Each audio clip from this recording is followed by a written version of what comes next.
And this is going back to like the early days of I think like CCM or like Christian music in the 80s and the 90s. It had kind of like a tinge of R&B and stuff like that. But Helen Baylor is just a wonderful woman of God, wonderful singer.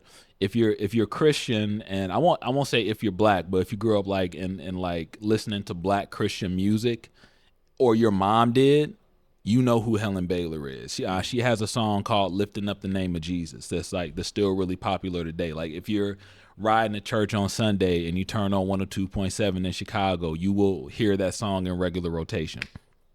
She has a testimony that she would give when she would do live shows, and she would sing part of it and she would speak part of it.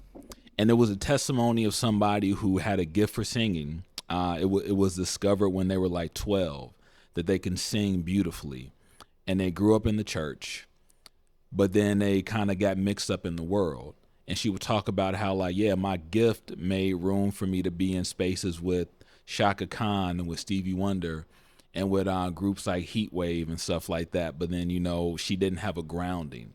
And she was like, she started looking for love in like very bad places. So she got addicted to drugs. She got addicted to this and that. And she started living with like a drug dealer who would just give her like a supply. But to a lot of people, that testimony would sound very standard, but the way she told it was so captivating. Because then she would take breaks while she was telling the testimony and just sing like, "But I had a praying grandmother," and she would sing that. She would just like, so every couple of sentences she would just stop and say, "But I had a praying grandmother." Or she would stop and say, I'm just telling you, the devil ain't got a hold on me. And she would sing that. So like her gift would just keep leaking out as she was telling it. Till it got to the end when she spoke about how Jesus set her free from all of it. And how she knew enough to call on the name of Jesus. And now her grandmother was fasting for 2 weeks before she made a decision for Christ.